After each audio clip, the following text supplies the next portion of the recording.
First item is bicycles. Call you all to order, please. A rowdy bunch. Good evening. Thank you for joining us, members of the public who have. Nice to see you. Okay, so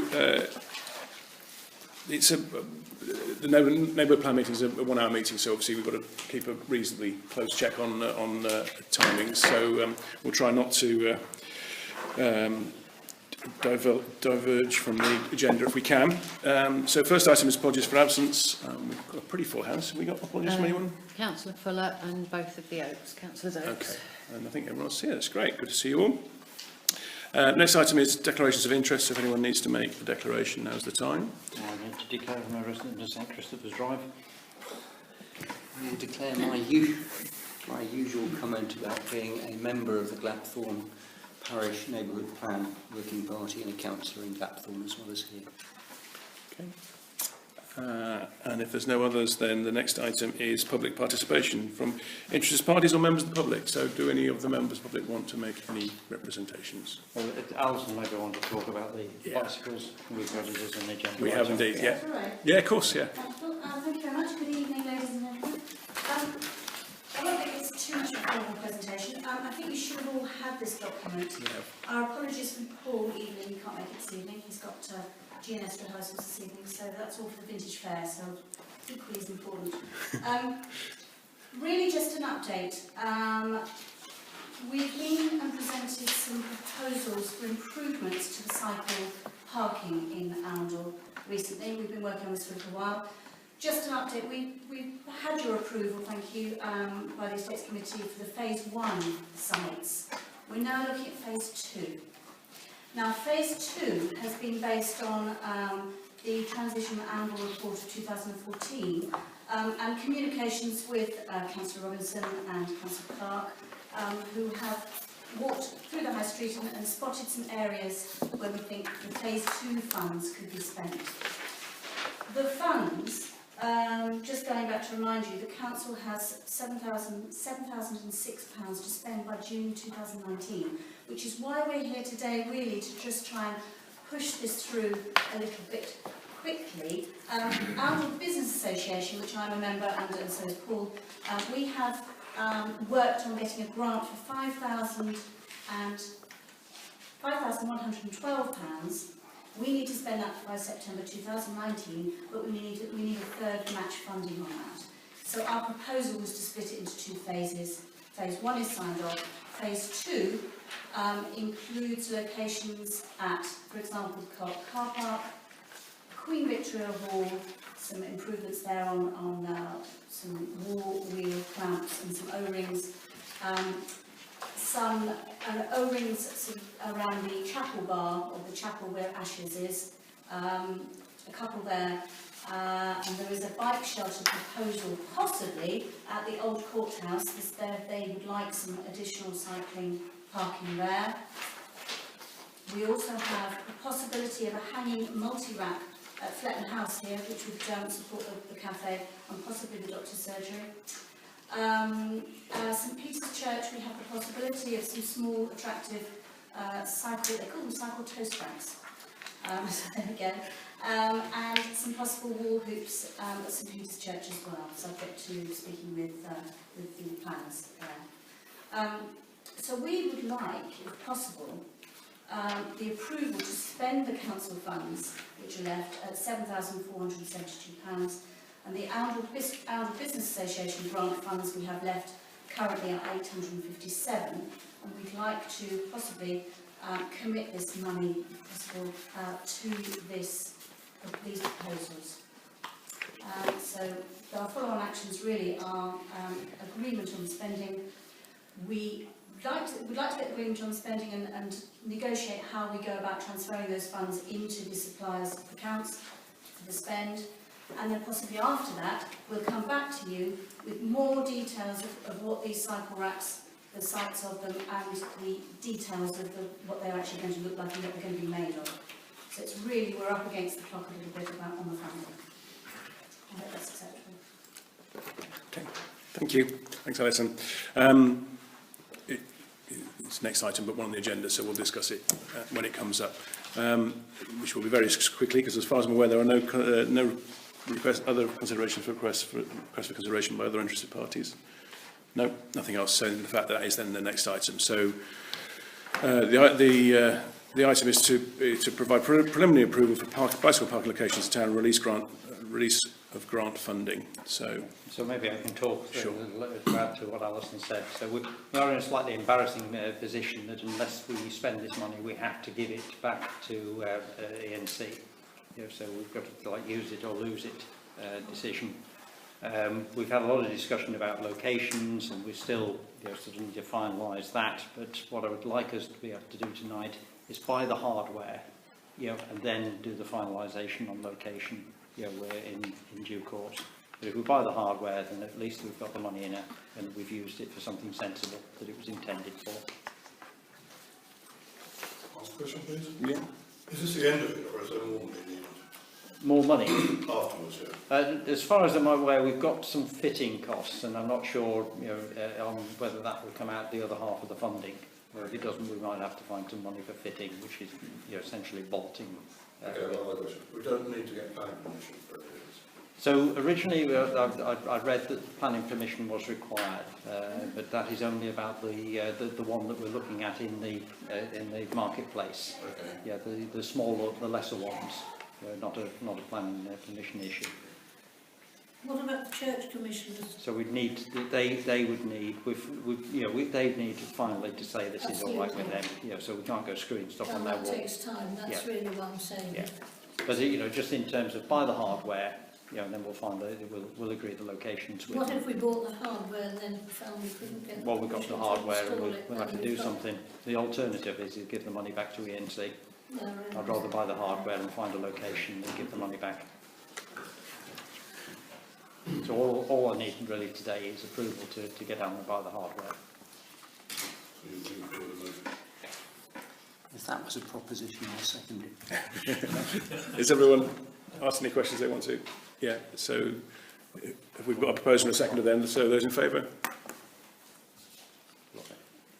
That was everyone, I think, wasn't it? Yeah, no. Okay, very good. Okay, great. Okay, so the next and only other item on the agenda is to discuss the neighbourhood plan. So we've all received a huge amount of paper, well, not paper, but electronic documents to review. I'm sure you've not read every word. I know I haven't, but hopefully you've all had at least a chance to have a look at them and start to get some sort of appreciation for all of the work that's been done. So, hand over to Peter and Tony, really, just to... That's very kind. well, Joe's right. That's the total amount of paperwork that we should have all received. That's apart from a OS map. This is the lot. Now, I've read through most of it. I missed one or two things. Luckily, Tony, my right-hand man, has managed to sort of pick out one or two problems with it, which are not insurmountable. The nice thing about it is this is all on Word, so we can actually change them ourselves without actually going back to the consultant, so that will cut out the time and the problems. Tony got with that. Have you all read it now? I haven't had a chance, if that was the one that came out today. Yeah, Yeah. I'm sorry about that. So that's the one Tony got to us tonight. So really, all we're saying now is, are there any other things that any of you have pointed out apart from what's on this list? I think, just to put my view on it. I mean, I think what we've asked everyone to do is to hopefully you've seen it all as it's been developed. We've had previous votes in terms of the general approach being taken. I'm assuming that everyone is comfortable with the significant content elements of it. I mean, if there's anyone who feels there's something that we need to discuss further, then now's the time to do it, because other than sort of minor typos and corrections, the intention is that we're going to come back at the next full council meeting and approve this for submission onwards for examination. So, I think the plea is, please have a good read through it, try and pick up any minor typographical corrections that need to be done, but I'm hoping that by this stage we're not going to be faced with any councillors challenging the main fundamental points within it. It's not, this is not a challenge to the sort of main fundamentals, but it is a question. Under the ENC local plan, they propose 70 houses on the, I'm going to call the cemetery site of Stokedore Road. Yeah, We're proposing somewhat fewer. 50. Was any thought given to ensuring that our figure matched their figure, perhaps without therefore expanding our total numbers by considering one or more of the two smaller sites as perhaps being purely windfall and not sites to be included within our numbers? Because I don't think we'll sell a plan that goes so far over the numbers. But I'm just slightly worried on two levels. One, do we need to pick a fight with the NC over that number?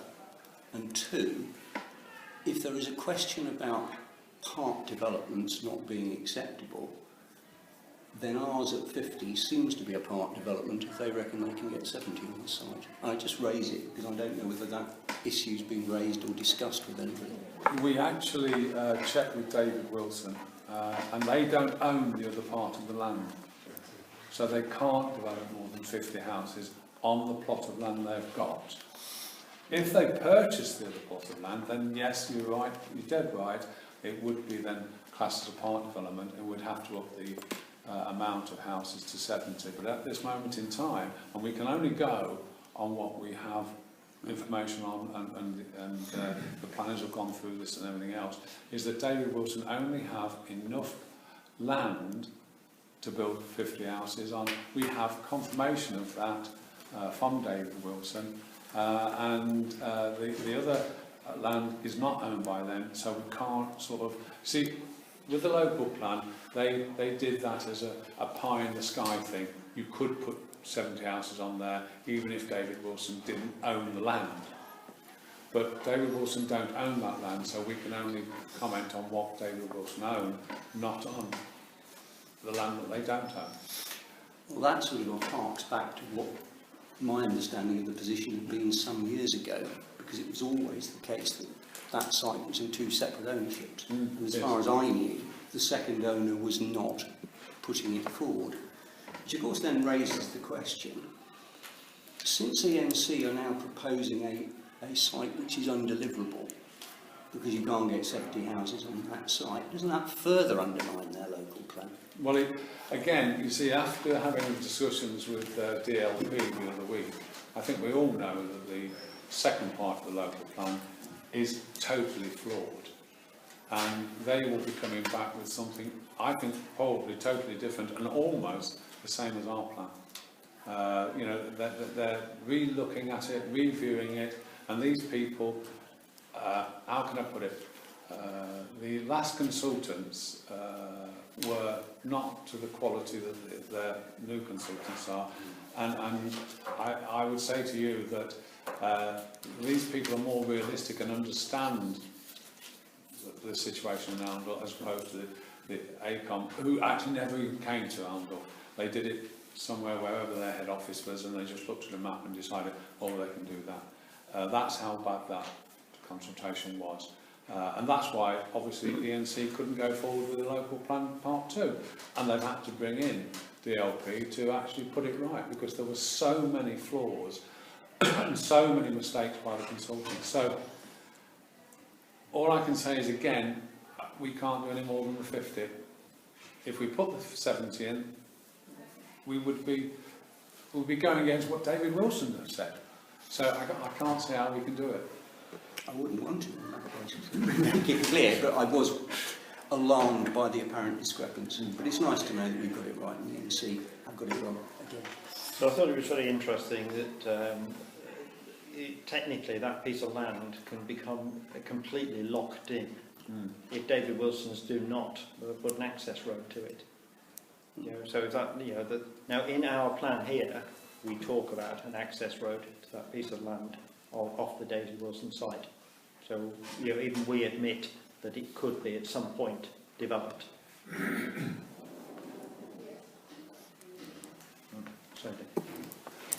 Only to repeat what I said at the full council meeting of last month, that we are aware that the 2 sites that have now been taken out of our neighbourhood plan, but which are part and parcel of the district plan, there's a very, very strong possibility they may go ahead. And if they go ahead with the numbers that are proposed in that district plan, as shown on our slideshow at the town meeting, we could end up with a total of 554 houses between now and 2031. And I think we need to think very carefully about that, because I don't believe that is what the people of Oundle wanted and what they've told us all the way through, right from the early consultations in 2014 all the way through. And in fact, at the town meeting, I know they didn't come up with this at the meeting that you had, the town meeting at the church that you had with them, but the town meeting we had back in early part of 2018, there was a lot of resistance to the 312 numbers we were putting forward then, with a lot of people saying 208 is now the residue of the minimum required to meet the housing requirement in the town. We should be aiming nearer 208. I have a feeling if we deliver 554, they're not going to be very happy with us. We do have a problem, Roy, and you'll know as well as I do, because you've been through this before. The problem is that we are not allowed to comment on houses that are not built in Oundle. And Cotterstock Road especially has almost a 50-50 situation where the possibilities are that some of those houses are being built in Gladthorne. Well, we can't, in our plan, we can't control that. No, we have no control over that. The other thing I would like to say is the DLP, when they were here, did actually tell us that, as far as they were concerned, the RNTOP, Yeah. which mentioned the Cotterstock Road future development, was now really strictly out of date and wasn't really worth the paper it was written on. As to the strategic plan, yes, it is in there, but only in a side paragraph. Now, I know that the developers are looking to develop it. You can see that they're in the town, in the QVH tonight. But they have no planning permission. They have no outlining planning permission. They've not even been and had a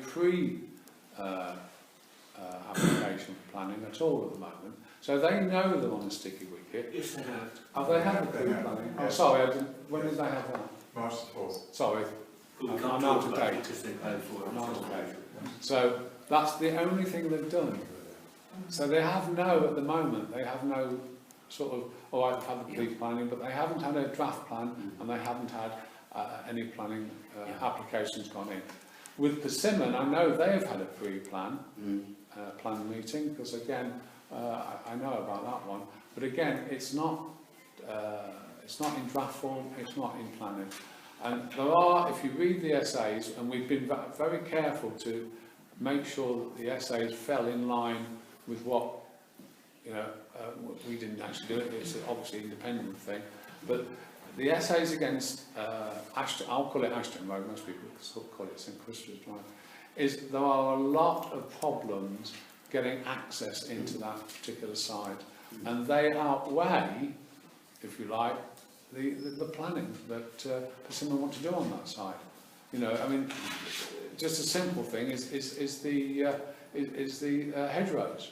I mean, they would destroy lots and lots of the hedgerows, and therefore it would become involved with the environment agencies and all that sort of thing. They also need, and they said they would get, a emergency road out to the 605. Well, you ask anybody from the NCC if there's going to be a road from the 605 as an emergency plan, and the idea is no, there's not. So those two sites have got a lot going against them. Now, I can't tell you that they won't be built on Roy. Nobody can. And all I can do is go with what we've got and what we can do with this neighbourhood plan, and this is all we can do. But I think we've got to be absolutely honest. Oh, I've never not We've been. got to be absolutely honest with the town. Yeah, They're talking about 130 up the Cotterstock Road. yeah. Some I know are in Glapthorne, but they're not all in Glapthorne. No, as I said, There's- 50-50, Yeah, roughly. there's half of them. Yeah. So, you know, you take 65 of them in Oundle, the 100 they're talking about at St Christopher's Drive or Ashton Road, whatever you want to call it, on that development. That is a long way towards the 208 minimum all on its own.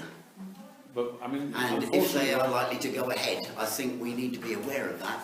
And we must not, I don't feel we must mislead the public I'm by not saying trying we to- ignore all this and we go with our own plan and The problem is, Roy, I'm not trying to, and believe me, none of us on the working party that have been involved with this have ever tried to ignore Cotterstock Road or Ashton Road. We've never done that. But we can only do what we think is best on what we've had from the consultants in the essays and with the environment and all that sort of thing. So all we've done is literally done what we thought was best for Oundle. Now, you know as well as I do, because you went through it for 12 months and probably longer than that, that you can never ever win with every planner that's on the planet. It's no way. But we have a very, very strong case to fight against both the Persimmon site and the Cotterstock Road site. On the Cotterstock Road site, probably a better case than the Persimmon, because obviously it's in two parishes. And I know Glapthorne don't want it, and we don't want it. There are other considerations, excuse me, sorry, there are other considerations in regard to the quality of the site, how many houses they want building, for instance. I mean, I don't know if anybody knows, I don't know who went down to the meeting tonight with Cadmans. They want to put 35 dwellings on each hectare of land, which the normal average is 25 to 30. The reason they want 35, sorry, houses or flats or whatever they're going to do, bungalows, because they haven't got any plans, so you can't see what those houses are, is that the developers have told them it doesn't make any sense to build any less.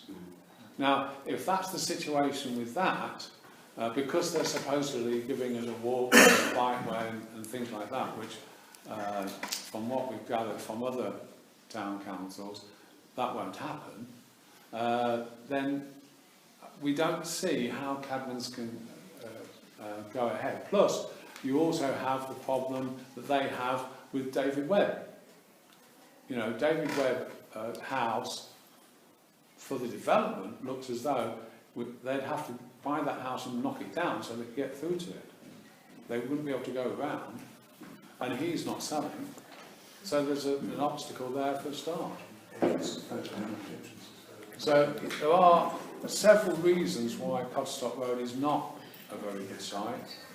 Herne Road, St Christopher's Road, we all know the problems with Herne Road. The roads are not wide enough, the hedgerows, the environmental damage, the noise from the A605. Now, what you say, even if you build a wall or a fence, you're not going to get complete quiet. I mean, Tony and Jerry live on that site now, and I guarantee at certain times of the day when the 605 is busy, you can hear the vans and the lorries and things going by, and they live a lot further away from the people they're planning to build. So Peter, I can't do any more. give someone else a chance to ask a Sorry. question? I think Thank you. Councillor Sparks' concern is a legitimate one. Question is, what can we do about it? Is there an answer? Well, the best thing we can do is put through the neighbourhood plan that we've got, because if it's not in the neighbourhood plan, that's the best protection we've got in terms of defending against that being done. yes, but if district council are going to allow it to go ahead on those two sites, you're going to end up with 554 properties. Sorry, Roy, but what is the alternative? The alternative might be that we have to sit down with district council We have to look very carefully at these sites and look at these objections to these two sites and see just how strong we can make a case against them and get the developers to accept that. If we can't get the developers to accept that, and those sites look, and the planning officers at East Northants have said all the way through from 2014, 2015, they've been saying those are two prime developmental areas within Andal. They tick most of the boxes. We're now saying they don't tick any of the boxes. No, I didn't say they're not ticking any of the boxes. They've been saying they tick the boxes and they are strong candidates for development. It might be that we have to consider those two sites. We want the benefits of the cemetery, so it might be that we have to include the 50 there, but it might be we have to look at, unfortunately, and I don't want to do it, because there are huge benefits in having the other sites, but it might mean that the other two bigger sites of the remaining 4 need to come out of the plan. Roy, And that might be something. Roy, we had a very good steer from the town in November that they did not want that you've just mentioned. They did not want Cotterstock Road, St Christopher's Drive and the cemetery, because that is that's the local plan the DNC were putting forward. The town told us very clearly they don't want that. Were they aware then of what they're going to get? Because I don't believe they'll we be can't happy. today put that as our neighbourhood plan. And that, you know, we can't delay the neighbourhood plan. Yeah. You know, we have to approve it on the 21st. So, you know, when I say what's the alternative, we know that we have a risk with what we're going forward with. But we do need to, you know, we listen to the town. Yeah. I think they're saying there's a danger that when we come to do Regulation 16, when we have to go back to public consultation, that we will hear that Regulation 16, the plan we put to Regulation 16, is so different to the plan we put to Regulation 14. That's not the story we got 2 weeks ago. In St Peter's, yeah, we didn't get people standing up and saying we don't like what we're talking about. No, and I don't necessarily think that the people who went to St Peter's 2 weeks ago, very many of them were there for neighbourhood plan specifically. Oh, I think they Well, were. we had a lot of conversations about it. Well, you were there. You know, you were there. Well, it was debated, and people basically approved the plan we put in front of them. I think I would also like to point out that we have voted on the council and it's turned to the general approach. Not like I remember, it was last neighbour plan or last full council. So we have, as a full council, agreed that this general approach is what we would bring forward to this stage. So, Yes, you have. so I think, yeah, I mean, I'm not trying to suggest, Roy, that the points you are making are not at all valid, because of course they are, and you know, it's everyone's very much concerned that we do end up with a much more development than we want. But I still think that what we're doing is the best we can with the constraints that are on us. You know, I understand where you're going. I still am unconvinced, and I shall abstain again tonight because I still feel unconvinced with where you're going. Sorry, but Well, that's. I find that fine. I don't see a problem with that. To be honest, if you're that way, then that's fine. I mean, all I would say is that whatever happens, we've got to get the neighbourhood plan through, because that way we have a plan that we can defend.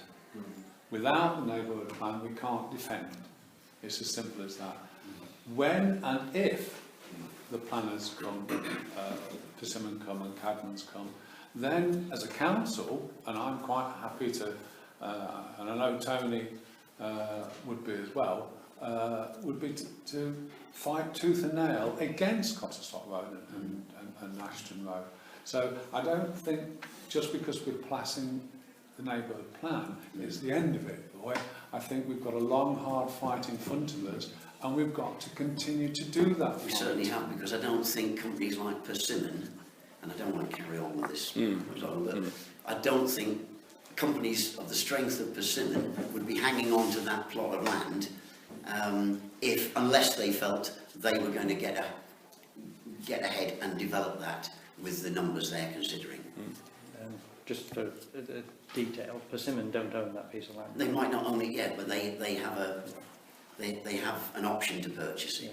And Yeah. I, unlike Peter, I would like to go through with your support, not with your abstention on this one. I think, you know, it's accepting that it's a difficult decision we all around this table have to make. and we've got to make compromises. I don't know if it reassures Councillor Sparks at all, but in a sense, if you think of the logic of it,